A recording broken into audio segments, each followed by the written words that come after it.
Saudara tahu, kalau kita tidak pernah berpikir tentang menjadi berkat, maka semua akan berpusat pada diri sendiri.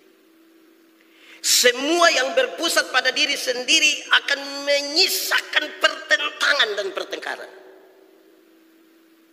Dan bukan tidak mungkin itu akan terjadi bagi anak-anak dan keturunan kita, padahal kita tidak menginginkan mereka bertengkar, kita tidak menginginkan mereka berkelahi.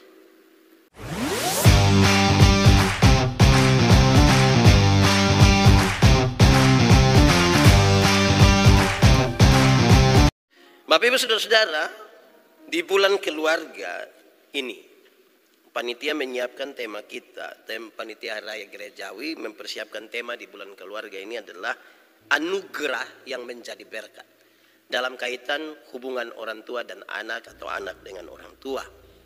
Pembacaannya terambil dari Mazmur 127 ayat 3 sampai ayat yang kelima. Mazmur 127 ayat 3 sampai ayat yang kelima.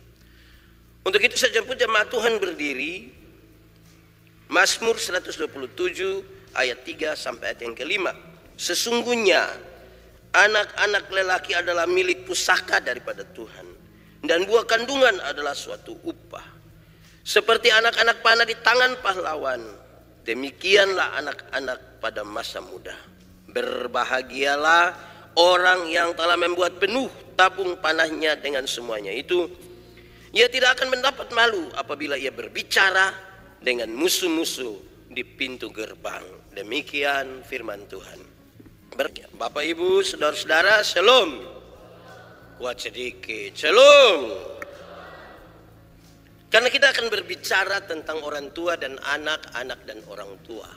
Di bagian awal dari khotbah ini, saya mengajak kita semua sejenak berpikir, sejenak mengingat, membayangkan yang orang tua membayangkan anak-anaknya, yang anak-anak membayangkan orang tuanya, anak kandung kah, anak angkat kah, atau siapapun yang kita sebut dan kita anggap dia sebagai anak. Coba bayangkan, kalau saudara sudah membayangkan, apa yang paling spesifik yang paling saudara ingat? Orang tua terhadap anak, dan anak terhadap orang tua. Apa bayangan saudara tentang mereka? Kalau saudara sudah membayangkan itu dan tahu apa yang paling spesifik, orang tua terhadap anak, anak terhadap orang tua, tambah satu pertanyaan reflektifnya adalah, setiap kali berbicara dengan mereka, orang tua dan anak, anak dan orang tua, atau coba kita hitung-hitung, berbicara dengan mereka sepanjang kebersamaan itu apa yang kita bicara ya? Kita bicara soal apa? Karena yang kita bicara itu yang kemudian akan membekas terus menerus. Kesan-kesan itu yang akan menjadi kuat sekali bagi perjalanan selanjutnya. Saudara bisa bayangkan, kalau orang tua pikirkan anak-anak itu apa? Saya merenungkan bagian ini dan saya pikir begini, coba saya renungkan sebuah anak. Jangan sampai yang saya pikir tentang anak-anak itu hanya dia punya muka sama ke saya atau tidak, dia punya sifat sama ke saya atau tidak, besok-besok dia bisa ganti saya atau tidak. Kok semuanya jadi berpusat ke saya? Kalau ini pusat menjadi masalah, maka salahlah sebuah keturunan selanjutnya. Jadi di awal saya ajak kita renungkan ulang, bayangkan mereka, orang tua bayangkan anak-anak, bayangkan orang tua. Sebagai anak-anak coba bayangkan lagi, anak-anak ini apa sih yang kamu pikirkan tentang orang tua?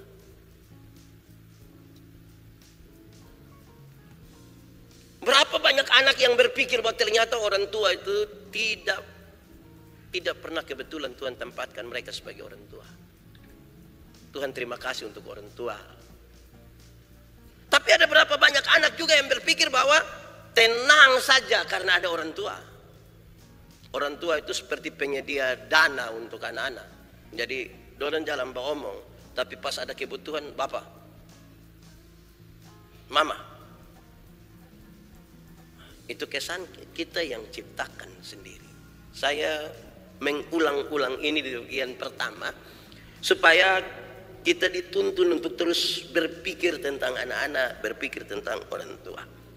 Saudara-saudara, Mazmur 127, memang kita hanya baca ayat 3 sampai ayat 5. Tapi ini tidak bisa dipisahkan dari ayat 1 dan 2 kan. Secara utuh ada dua bagian dalam Mazmur 127.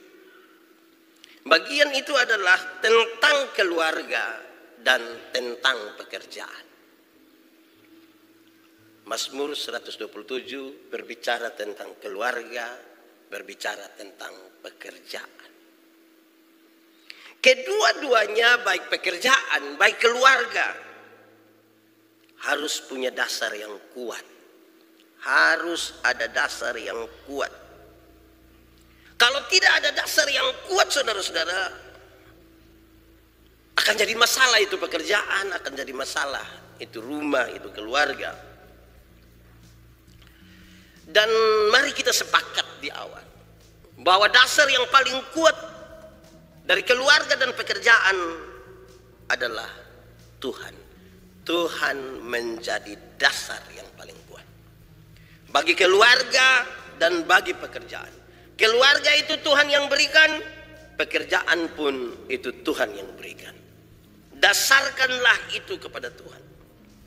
Sebab apa, saudara-saudara? Pekerjaan dan keluarga yang tidak didasarkan kepada Tuhan akan mengalami kesia-siaan. Keluarga dan pekerjaan yang tidak didasarkan kepada Tuhan akan mengalami kesia-siaan. Kita menikah tapi sepertinya hanya sekedar tinggal bersama. Kita ada anak tapi kita tidak pernah ada komunikasi. Kita ada orang tua tapi biasa-biasa saja, tidak ada yang spesifik dari mereka. Kita ada pekerjaan dan waktu kita habis bagi pekerjaan. Kita menjadi sangat gila kerja dan melupakan hubungan antara keluarga satu dengan yang lain, orang tua, anak. Tapi kita mengidam-idamkan anak-anak kita itu tidak boleh memutuskan tali dan kasih persaudaraan.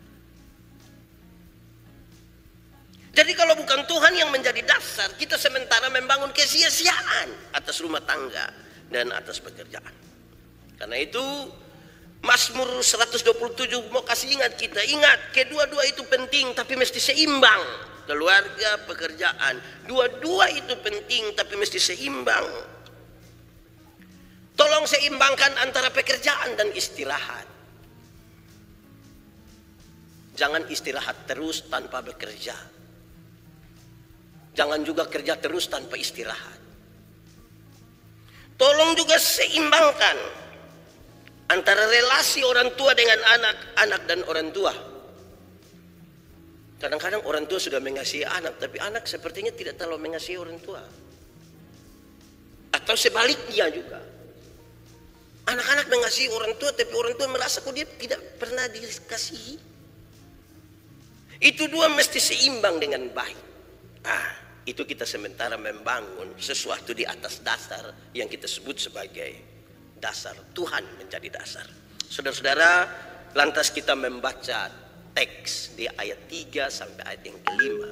Ini menjadi bagian perenungan kita, sekaligus kita mau bawa pulang apa tentang tema ini. Pembacaan dan tema ini. Anugerah yang menjadi berkat. Ayat ketiga. Saya akan membacanya bagi kita. Sesungguhnya anak-anak lelaki adalah milik pusaka dari Tuhan, dan buah kandungan adalah suatu upah.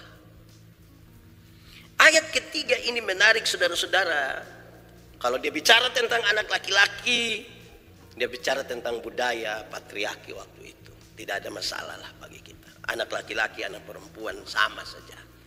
Tapi dalam konteks ini, pembacaan ini saya ingin sampaikan kepada kita, milik pusaka itu adalah warisan. Milik pusaka adalah warisan. Sebagaimana kita tahu bahwa warisan adalah sesuatu yang didapat bukan karena usaha. Milik pusaka adalah warisan.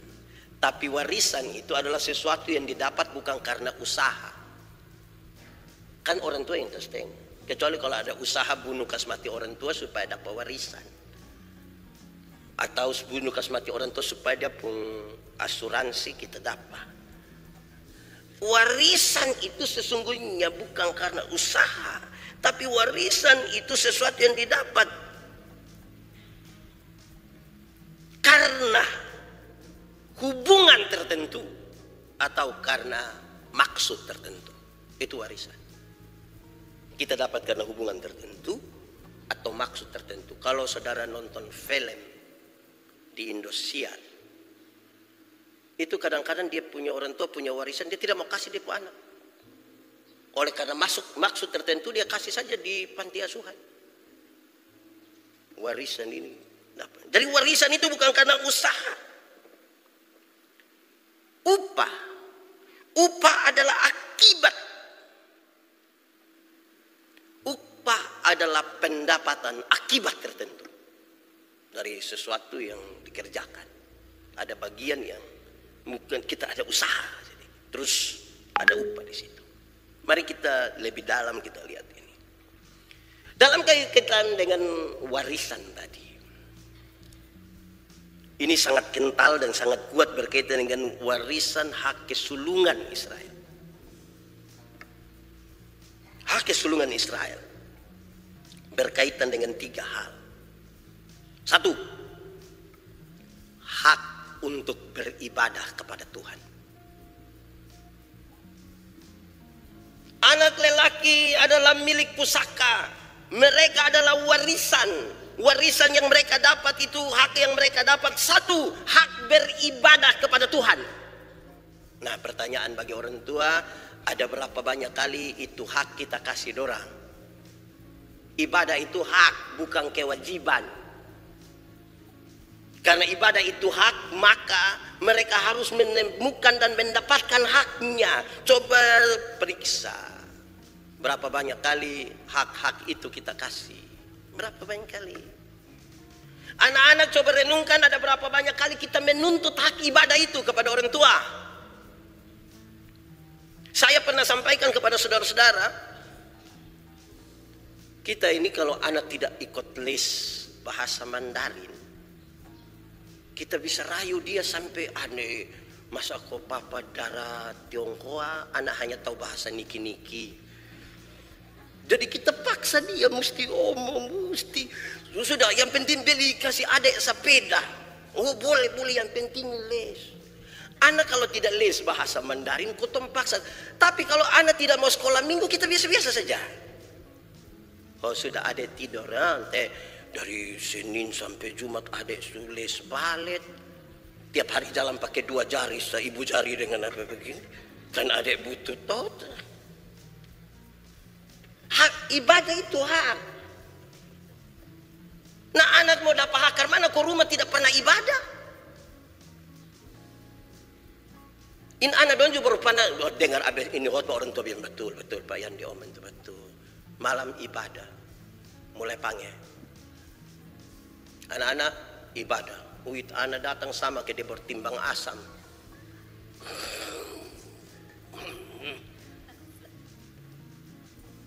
Karena kita tidak biasa toh. Panggil anak ibadah ini sama kita paksa dia ke tofa.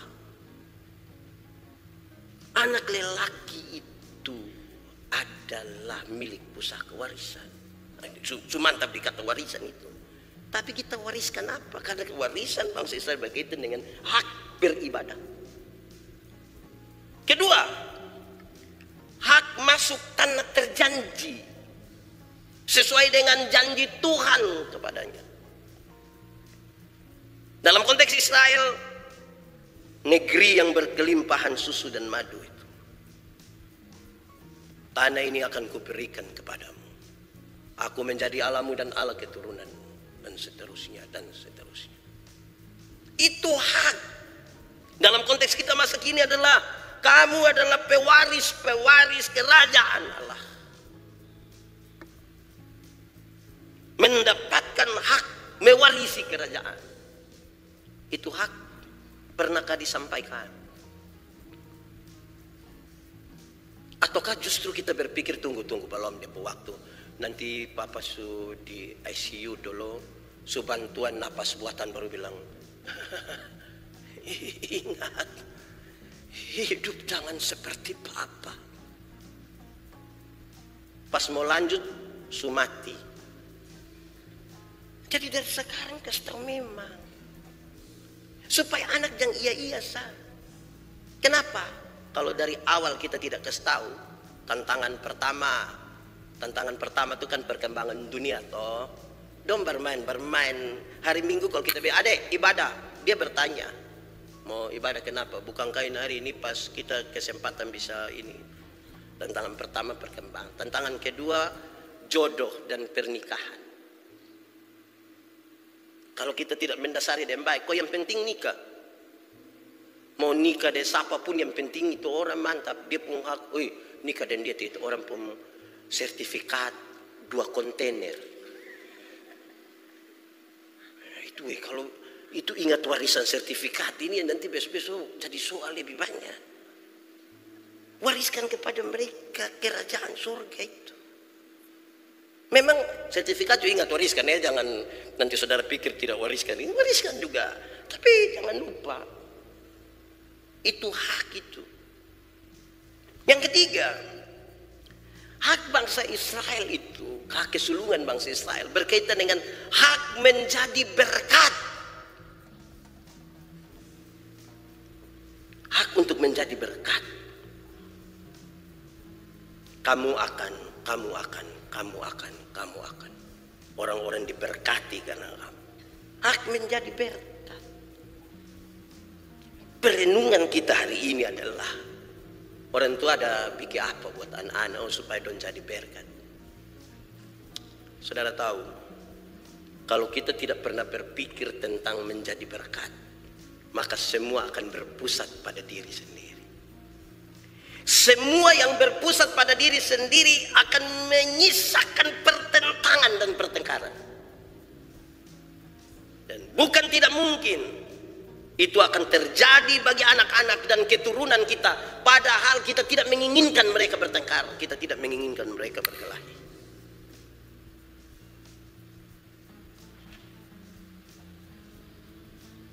Karena itu saudara-saudara, kamu harus menjadi berkat.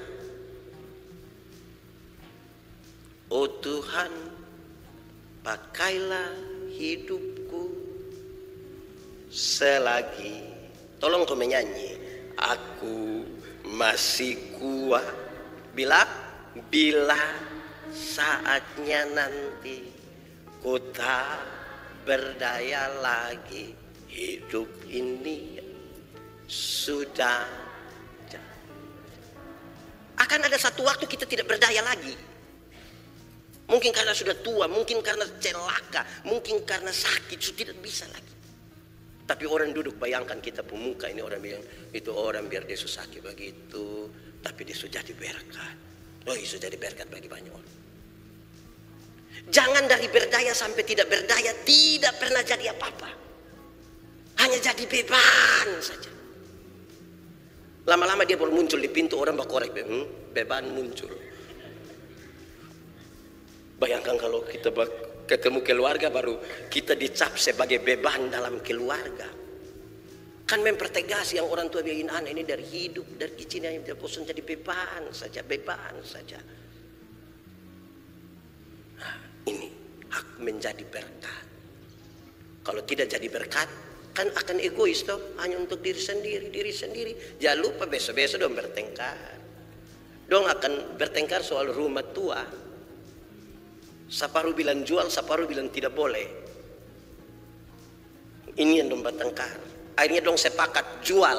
Sepakat jual ini yang kakak bilang karena beta dapat mesti lebih banyak. Kenapa? Itu hari kalau mama melahirkan beta, kalau mama mati engkau tidak ada. Karena itu beta mesti dapat sedikit lebih banyak. Ini mulai repot sudah, mulai tambah. Adik bilang, beta kasih tahu, kenapa engkau disebut kakak? Karena beta adik. Coba kalau adik tidak ada, kakak ada di nama. Mulai pakai lagi di narasi yang tidak jelas. Jadi anak dong mesti ajar jadi berkat. Supaya dong jadi egois. Kalau kita tidak ajar jadi berkat, dia tidak kasih tahu dia pu istri, dia tidak kasih tahu dia pu suami. Istri dan suami ini yang bertemu anak mantu itu dong hanya pikir-pikir, ini tua satu umur pun panjang. Tahu kapan Terus dia cari hamba Tuhan doa bilang, tolong cek kira-kira mak mulai berapa lama. Jadi saudara lihat, itu akan mengganggu ini relasi ini. Tuhan, orang tua. Jadi anak mau nikah dengan siapapun itu, kan Tuhan so atur toh di jodoh toh. Tapi atur juga soal warisan 3 ini. Warisan.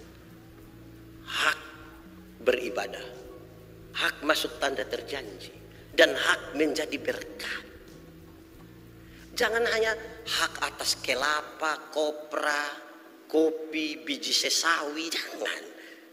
Ini supaya aman. Kedua, ini soal cara pandang terhadap anak. Sekali lagi, mau anak apapun, anak kandung ke anak angkat ke anak apa, cara pandang itu penting kepada mereka. Ingat baik-baik orang tua bahwa anak itu bukan beban. Sekali lagi, anak itu bukan beban. Sebab kalau di pikiran kita mengatakan anak itu beban, maka perilaku kita terhadap mereka beban.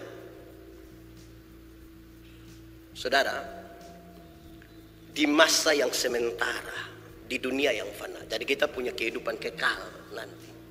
Tapi di masa yang sementara di dunia, ada yang Tuhan berikan bagi kita. Salah satunya, bukan satu-satunya. Salah satunya adalah memberikan anak. Cara berpikir ini penting. Orang tua dulu yang sekolah kurang tinggi saja, dorang mengenarasikan kalimat ini. Banyak anak, banyak rezeki. Banyak anak, banyak rezeki. Masing-masing anak dan dipemberkan. Tapi ada koma juga di situ. Dan dia pun beban. Tapi jangan pikir dia pun beban. Pikir dia pun berkat. Masing-masing anak ada dia pun berkat. Itu yang orang tua dulu itu melahirkan potong banyak-banyak. Ada 5, 6, 7, 8, 9. Woi potong yang sekarang mau 3 orang. Saya potong diskusi 15 tahun. Wih tahu sendiri ya zaman sekarang. Belum mulai potong baru badan mau langsing sedikit, leher langsung diletakkan di atas bahu. Soalnya ada leher, kepala langsung bahu. Karena gara-gara hamil. Ini pertimbangan begini nih yang bikin repot kita ini. Repot. Karena itu saudara-saudara, cara pandang itu penting. Ingat, kenapa cara pandang penting? Ketika cara pandang itu buruk, perilakunya buruk. Dan hasil dari perilaku yang buruk pasti relasi buruk. Pasti relasi buruk. Bayangkan in anak ini kita ada suka sendia. Kita tidak suka mem sendia. Terus kita masih tidur enak-enak, dia datang garu kita po kaki bilang, halo papa, ada semut mau gigi papa pun kaki. Menurut saudara, papa bilang, mari semut. Atau papa injak itu semut. Relasi buruk, pandangan buruk itu buat relasi buruk. Rusak ini relasi. Karena itu saudara-saudara, cara pandang yang benar orang tua terhadap anak. Juga anak terhadap orang tua. Coba anak-anak dong, coba. Berhenti dengan anggap orang tua itu beban. Tolong berhenti. Ini mama nih sedikit-sedikit telepon. Terus kita tanya, enak mama mantu telepon. Enak apa? Sedikit lete garam son ada. Sedikit lete pulsa su habis. Nah kalau setiap kali berpikir begitu, padahal mantu, ini su telepon lagi. Son usah angkat. Padahal mantu telepon mau kasih tahu bilang hak atas rumah tua engkau yang dapat. Nah kalau su tidak angkat, jadi jangan isi yang buruk-buruk dulu di sini. Ini orang tua donju satu. Orang-orang tua dong, jangan terlalu beda-bedakan anak dulu, jangan terlalu beda-bedakan anak. Masing-masing anak itu memang ada dia pun berkat sendiri, ada dia pun pergumulan sendiri. Tapi jangan bikin beda-beda sendong. Anak yang kedua datang, papa, kakak ranking 5. Lulusan desa sama kayak lu pencece itu. Ranking berapa dia? 30. Kan lebih besar dari 5. Jangan begitulah. Masing-masing anak tuh punya pergumulan sendiri. Dengan masing-masing itu. Jangan suka banding-banding sendong. Jangan. Terus yang anak mantu donju satu. Yang kita pun orang tua dengan suami atau istri pun orang tua itu dong beda-beda. Jangan banding-banding. Kalau tidak nanti suami istri yang berkelahi. Ini sedikit-sedikit urus lupa keluarga. Sedikit-sedikit lupa keluarga. Mau kawin kamu, mati kah hanya kita. Memang kita hidup hanya untuk lupa keluarga. Jangan banding dong. Memang pas dong pun waktu mati. Kita mau kerman, tidak mau pi. Jadi tak usah banding-banding. Itu namanya botong sumenika begitu. Baik sonde baik botong pu istri, baik sonde baik botong pu suami to. Baik sonde baik itu dia pu mama yang melahirkan, baik sonde baik itu dia pu papa yang melahirkan sudah.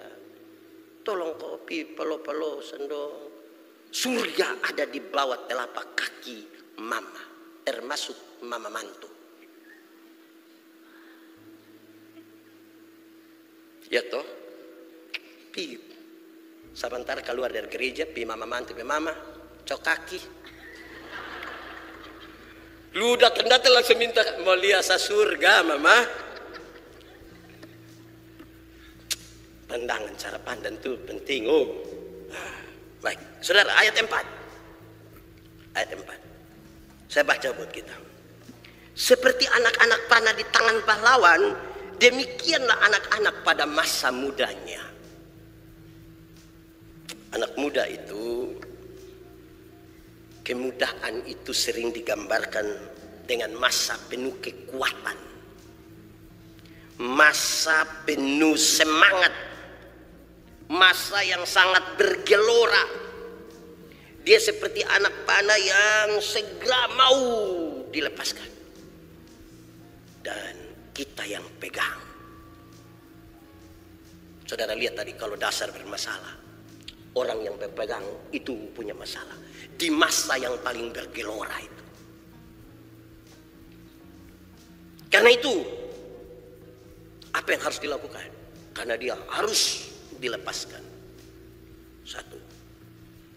Anak panah itu butuh diasah, butuh ditajamkan. Ini saya lihat di alor tempat saya melayani, dong kalau mau pergi berburu itu, dong ambil ini anak panah, dong dia bapak dong gosok-gosok, dong taruh di tempat rata satu begini, agak bengkok dong lipat-lipat ke serata dia. Kan ada rusa yang dong mau panah toh. Kalau itu anak panah lurus dan tajam kan share di sini. Bayangkan kalau itu anak panah itu dia tidak lurus, kan dia lari begini. Rencana di mata dia lewat mata kena mata kaki. Dia mesti ditajamkan. Dia mesti diatur lurus-lurus. Kas tajam ini butuh asa. Asa itu ada bagian yang perlu dikikis. Dan anak-anak mesti siap untuk itu. Anak-anak juga tolong terima sedikit. Anak-anak tolong terima sedikit. Orang tua marah, orang tua bentak itu bukan karena orang ada tidak suka. Memang separuh juga tidak suka juga. Tapi ini saya mau omong yang dipumbai. Karena kamu belum mengerti. Ingat, orang tua pernah jadi muda tapi kamu belum pernah jadi tua. Jadi dong mau asa kita baik-baik. Ada orang tua bilang, anak, mungkin papa ini yang anak paling tidak suka. Tapi besok-besok lu jadi papa, lu akan tahu kenapa papa marah kalau begini. Ini anak dong ini mulai banding-banding papa. Bayangkan dan bapak mama saya dong bisa banding. Pidi mama, ini nipon pu orang. Jangan harap. Kalau pi bapak, bottom baru batok, bapak langsung kunci pintu. Anak-anak dong jangan kalau banding-banding orang tua toh. Dong lah sedikit hari. Jadi ikut-ikut saya yang baik tuh. Kadang-kadang orang tua mengomel, mengeluh. Kan dong mau kita ditajamkan. Kamu setajam. Orang tua ini kadang-kadang dia pengkepekaan terhadap kita punya anak lebih tinggi dari kita sendiri. Itu anak itu semua jahat. Mama kasih tinggi. Dulu lu kita kasteng-kasteng ini otak miring begini makanya. Nah, ini orang tua dari anak. Toh, kedua, butuh diarahkan. Semangat yang bergelora saja tidak cukup. Cita-cita saja tidak cukup. Ditajamkan dari situ diarahkan. Tanpa arah kita kehilangan semuanya. Masa ada rusa tapi dia panah gambar rusa, kan butuh arah. Disitulah perannya. Anak-anak diarahkan. Anak-anak diarahkan ini memang harus anak-anak. Izin terhadap yang sudah punya anak dewasa. Memang mesti dari kicik-kicik toh. Karena dong bilang kalau pohon sebesar baru kita mau paksa kas lurus patah. Mesti dari kicik-kicik mulai arahkan. Yang pecinta bonsai dong itu kan dong picari tang, picari kawat di mana kok imbaran mau tumbuh begini dong patah begini. Ini dia bukan begini, dia begini. Baru dia naik. Ikut kita pun mau. Jadi indah karena mengarahkan. Kadang-kadang memang orang tua kalau dia agak kesal sedikit dia bilang jalan anak. Nanti surasa baru datang Pi kok rasa ini laut pun asin.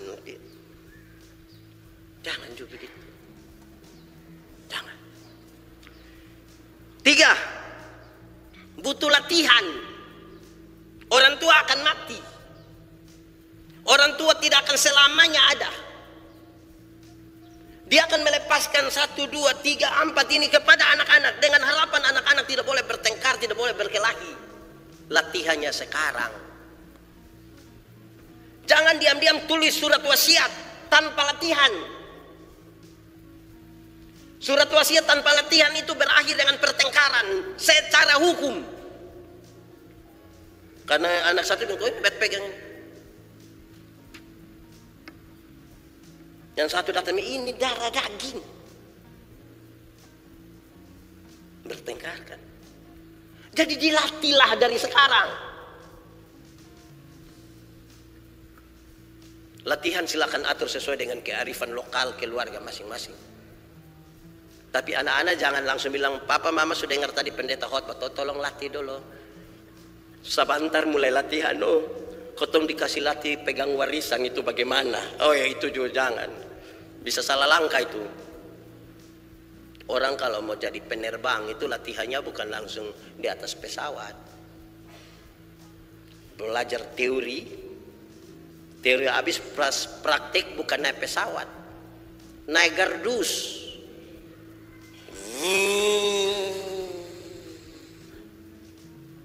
Habis itu baru naik pesawat betul, bukan bawa, lihat. Oh, tekan ini. Om pilot ini apa? Rem. Oh, rem. Berarti di udara pas sampai soe potong boleh rem? Boleh, di bawah. Lihat. Sudah lihat, baru duduk di sebelah, satu di sebelah. Jangan langsung kasih dua-dua. Latihan.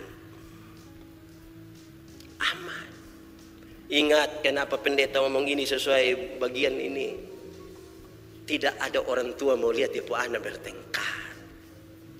Tidak ada. Tapi mereka butuh dilatih.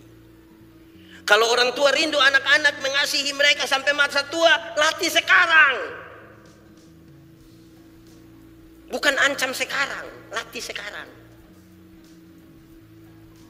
Yandi, lu macam-macam keluar dari Manobe. Jangan itulah. Cara lain pakai latih. Satu-satu. Keempat, Untuk 3 hal itu dia butuh yang keempat. Siapa pelatih, siapa pengarah, siapa pengasah. Kan ini anak panah ini toh. Yang akan asa dia ini siapa? Yang akan mengarahkan ini siapa? Yang melatih ini siapa? Definisikanlah diri sebagai orang yang tepat untuk mengasah, untuk mengarahkan, dan untuk melatih. Kita harus jadi orang yang tepat. Ayat 5. Saya baca buat kita. Berbahagialah orang yang telah membuat penuh tabung panahnya dengan semuanya itu. Ia tidak akan mendapat malu apabila ia berbicara dengan musuh-musuhnya di pintu gerbang. Saudara-saudara, hanya anak panah yang baik yang akan dibawa untuk berperang atau berburu.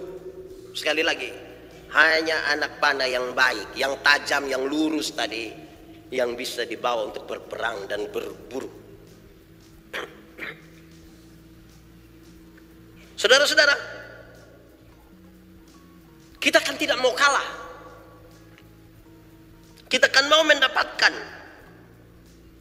yang baik. Gerbang kota di ayat 5. Kata gerbang kota dalam kehidupan dulu, gerbang kota itu adalah tempat untuk 2 hal.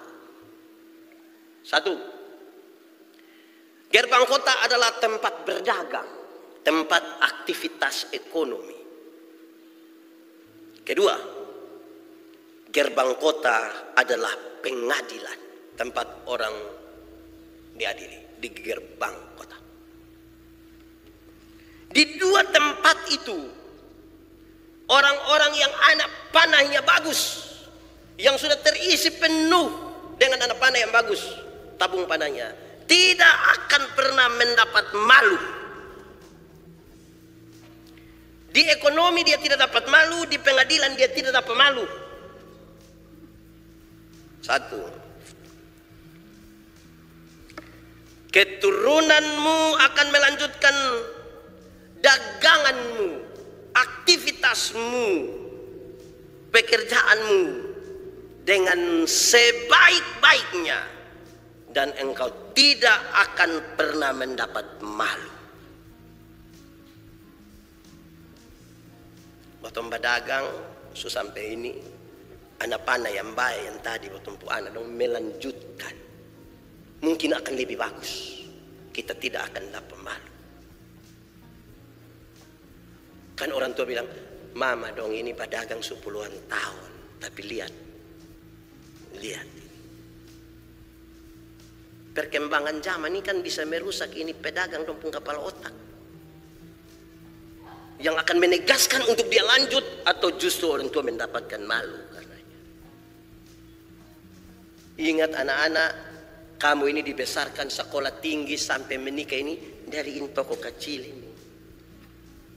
Tapi lihat papa mama, bapak pagi buka toko untuk berdoa segala macam sampai. Begitupun yang kerja kantor, begitupun yang pendeta, begitupun yang polisi, begitupun yang semua orang yang bekerja. Tidak akan membuat orang tuanya malu. Tidak akan. Kedua, keturunan-keturunanmu akan bersaksi di hadapan pengadilan dengan jujur. Dia tidak akan tipu. Dia bersaksi dengan jujur. Tidak tipu, tidak bata putar, tidak bata feo. Itu penting. Saudara, saya harus bersaksi. Ada satu waktu saya ditetapkan jadi tersangka. Saya panggil anak 3 orang duduk di meja. Bukan di atas meja, di sekitar meja. Saya bilang kepada anak-anak, anak-anak, 1-2 hari ke depan papa pasti ditangkap. Papa bisa bebas. asal tanda tangan sesuatu yang tidak boleh. Yang 2 anak menangis angkat muka begitu. Yang paling kakak Dona umur 13 tahun. Dia tarik badan sedikit, dia pegang saya pun tangan, dia bilang, "Papa, jangan. Jangan. Kalau itu tidak boleh Papa tanda tangan, jangan. Kamu tidak akan mendapat malu karena itu. Bersaksilah dengan jujur, sejujur-jujurnya." Kadang-kadang jujur pun ada risiko, tapi harus dilakukan. Dan orang tua tidak akan pernah mendapat malu karenanya.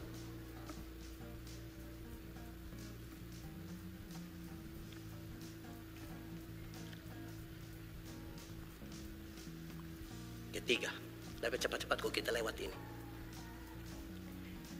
Tidak apa-apa kalau ternyata dia berjumpa dengan musuh ayahnya di pintu gerbang. Tidak apa-apa. Di pengadilan dia berjumpa dengan musuh ayahnya. Di perdagangan dia berjumpa dengan musuh ayahnya. Tidak apa-apa. Dia tidak akan mempermalukan ayah ibunya. Tidak akan. Tidak usah panggil dia. Kau bilang, "Papa ada lihat di video lu ada berdeka dengan setan A." Tidak usah. Dia tidak akan mempermalukan dia pun bapak mama. Tidak akan. Dari pendasaran tadi itu. Dari anak panah yang kita asah, kita latih, yang kita luruskan dia, kita arahkan dia. Dia tidak akan mempermalukan orang tuanya. Tidak akan. Walaupun dia ketemu dengan musuh ayahnya. Orang datang ke staf bilang, "Oh ya beta lihat laki-laki itu ada pipi dengan..."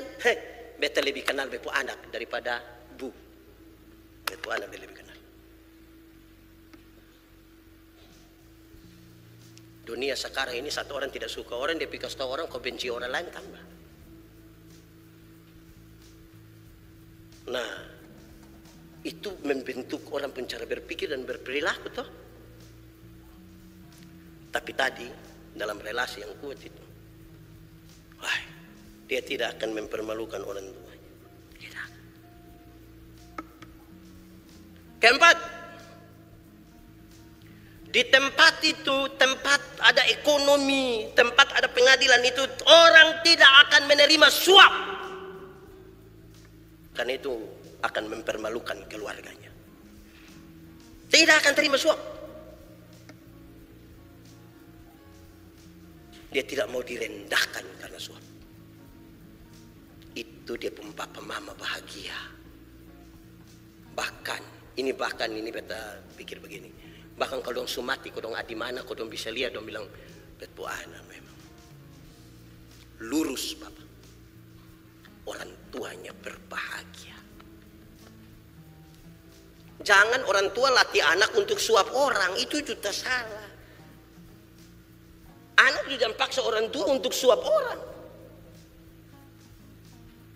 Memalukan. Lurus. Berbahagialah mereka yang tabung panahnya sudah penuh. Dia tidak akan dipermalukan ketika dia berbicara di gerbang kota. Tidak akan. Dia tidak akan mengambil bagian yang bukan miliknya di gerbang kota. Dia tidak akan mengambil bagian yang bukan miliknya. Tidak akan. Bahagia toh? Cukupkanlah dirimu dengan apa yang ada padamu. Berbahagialah engkau dan baiklah keadaanmu. Diberkatilah orang yang mengandalkan Tuhan. Kurang apa lagi firman Tuhan? Dan saudara tahu pesan ini menjadi penting. Itu berarti nama baik dari orang tua dijaga oleh anak-anaknya. Nama baik dari keluarga dijaga oleh anak-anak dan keturunannya. Nama baik lebihlah berharga daripada harta kekayaan. Tidak usah lanjut. Betapa bahagianya keluarga toh kalau namanya dijaga. Bayangkan kalau kau jalan piman mana orang bilang, kau saja lihat begitu, itu bab tu tipu aja.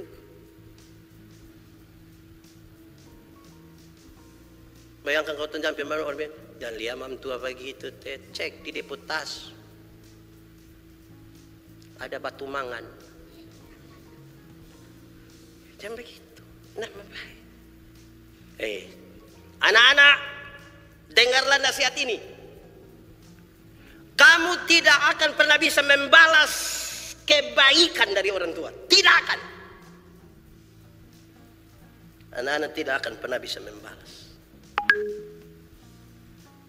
Tapi yang bisa kamu lakukan adalah tolong jaga dong punya nama. Sebagaimana dulu dong jaga kita waktu kita kecil. Waktu kita pilek. Tanpa menjaga apapun dong tidak pakai tisu. Tapi dong isap kita punya. Sebagaimana waktu kita kecil. Kita buang air. Bahkan ketika mereka makan sekalipun tidak ada kata jijik terhadap anak-anaknya. Tanpa sarung tangan. Dia lap kita punya kotoran. Lap habis kotoran baru dia lanjut makan pakai tangan.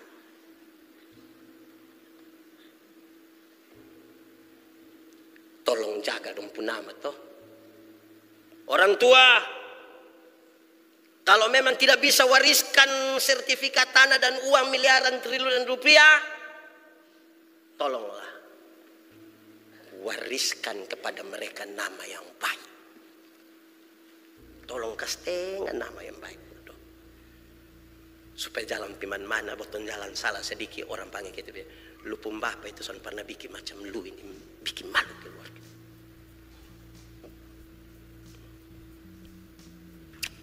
Saudara,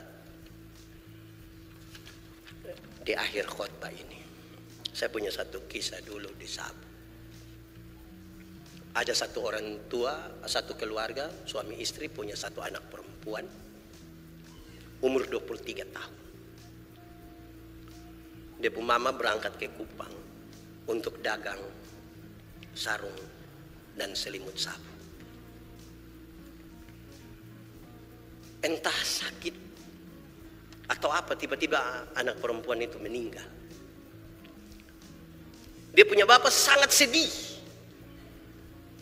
Saya pergi ke rumahnya, dia punya papa bilang, Pak Pendeta jangan tanya kapan harus kubur.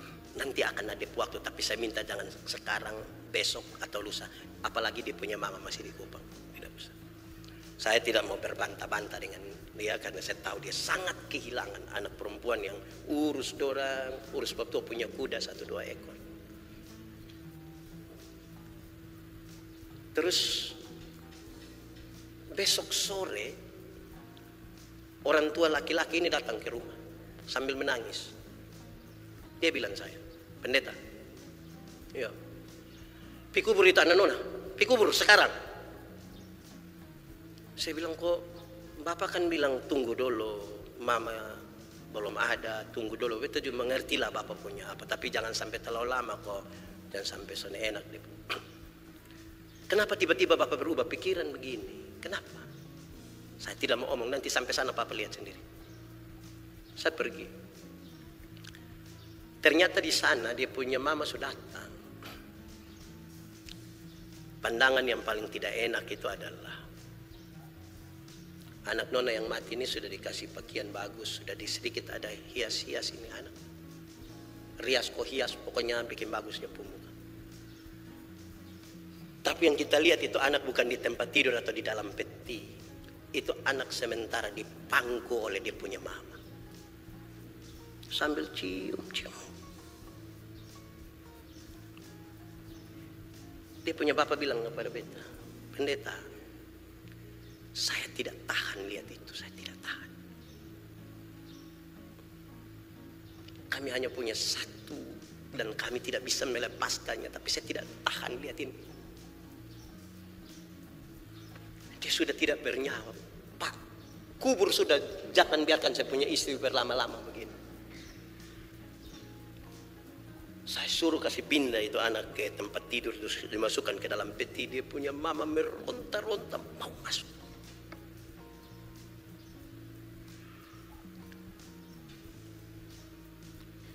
Betapa luar biasanya kasih sayang itu, Pak. Bapak Ibu Saudara-saudara, mari kita kasih lurus kita pemikiran. Kalau kita pernah merasa mereka beban, anak-anak pernah merasa orang tua itu tidak seperti kita harapkan, mari kita kasih lurus dan kita minta kepada Tuhan hari ini, Tuhan perbaiki semua. Kita ambil waktu teduh sedikit ya. Andara, siap.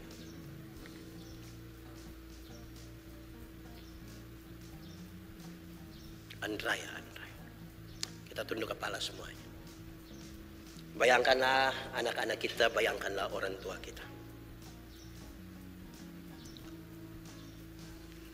Orang tua mesti ingat, anak-anak tidak mampu